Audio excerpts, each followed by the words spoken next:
Hello everyone, welcome back to my channel. So today I am going to talk about the blood supply of face. So the blood supply of face, which include the arterial supply and venous drainage. First we'll see what arterial supply of the face. So if we see the arterial supply of the face is mainly supplied by facial artery, transverse facial artery and the arteries which accompany the cutaneous nerves. The arteries which accompany the cutaneous nerves are the branches from ophthalmic artery, maxillary artery and superficial temporal artery. First we will see the facial artery. Facial artery is very important. It usually asks us a 5-mark question. So if you see the facial artery, it is a branch of external carotid artery which give off in the carotid triangle at the level of greater horn of hyoid bone.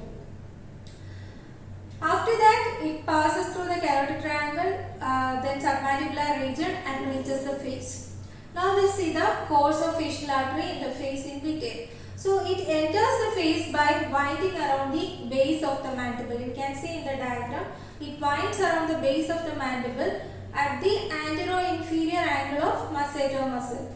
The level is the anterior-inferior angle of masseter muscle, where it pierces the investing layer of deep cervical fascia and enters the face. Okay.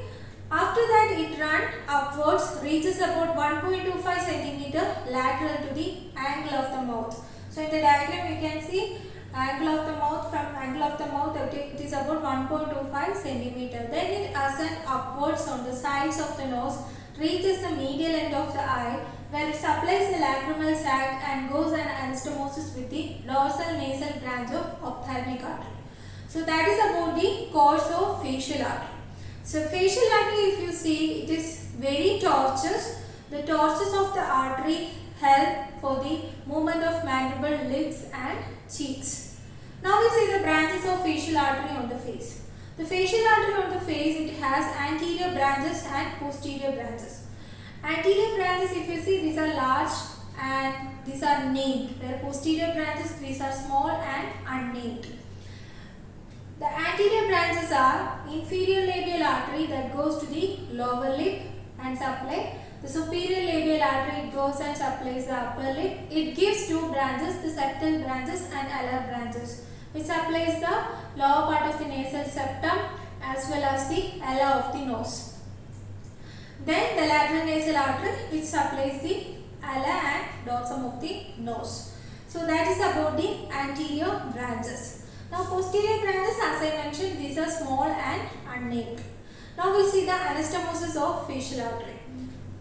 The anterior branches, it goes an anastomosis with the same branches on the opposite side. That means the superior labial artery, it anastomosis with the superior labial artery on the other side. The lateral nasal, anastomosis with the lateral nasal on the other side. The inferior labial artery, also anastomosis with the inferior labial artery on the other side, along with mental artery. Okay. Where posterior branches, these are small and unnamed, which goes an anastomosis with the infraorbital artery and transverse facial artery. So this thing is for 5 marks. Okay. So this many things you have to mention when you are writing exam. So then moving on to the next one, that is the transverse facial artery. See, transverse facial artery usually asks us a 2-mark question. So the transverse facial artery is a branch of superficial temporal artery which give off within the parotid gland. Then it runs forwards overlying the masseter muscle in between the zygomatic arch and the parotid duct. It goes an anastomosis with the infraorbital artery and branches from the posterior branches of facial artery. And what are the structures it supplies? So this transverse facial artery, it supplies the masseter muscle, it supplies the parotid gland and its duct and overlying skin. So these are the structures it mainly supplies. So this transverse facial artery, it usually asks us a 2-mark question. Now moving on to the venous drainage of face. So venous drainage of face, if you see, the veins of the face usually accompany the artery. Okay, so there is a facial artery, so there is a facial vein also. Now we'll see the course of facial vein. So the facial vein, how does it form, we'll see. The supratrochlear vein and supraorbital vein meet at the angle of the eye to form angular vein. This angular vein continue down as facial vein. So the facial vein you can see behind the facial artery, round downwards and backwards. Then it reaches the anterior-inferior angle of masseter muscle. There it pierces the investing layer of deep cervical fascia, crosses the submandibular gland. There it joins by the anterior division of retromandibular vein to form common facial vein. This common facial vein, it drains into internal jugular vein. So that is about the course of facial vein on the face. This is how it drains the blood. Okay. And now it has the facial vein, it has communication with the cavernous sinus. Now we'll see how it communicates. So this angular vein and superior ophthalmic vein, it has communication with the cavernous sinus. Then the facial vein, through deep facial vein, it communicates with pterygoid venous plexus. This pterygoid venous plexus, through emissary vein, it is connected to the cavernous sinus. Okay. And if you see the frontal diploid vein, which has communication with the facial vein. So this frontal diploid vein, usually it emerges through the supraorbital notch and it communicates with the supraorbital vein. Okay. Now the face, especially the lower part of the nose and the upper part of the lip, is especially considered as a dangerous area of the face. That means the area in between the angular vein and deep facial vein.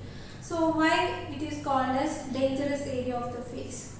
So if you see the facial vein, these are devoid of valve and this usually rests on the facial muscles. So the movement of the facial muscle, it facilitates the rapid spread of septic emboli from the infectious site from the lower part of the nose or from the upper part of the lip in retrograde direction, causes thrombosis of the cavernous sinus or also serious complications.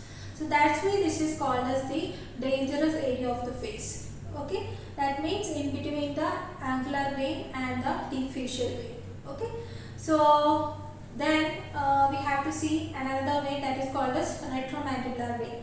So this is also already discussed in the scalp venous drainage. So this retromandibular vein is formed by the union of superficial temporal vein and the maxillary vein. Within the parotid gland, it joins together to form the retromandibular vein, which divides into an anterior and posterior division. The anterior division, it joins the vein, and the posterior division, it joins with the posterior auricular vein and drains into external jugular vein.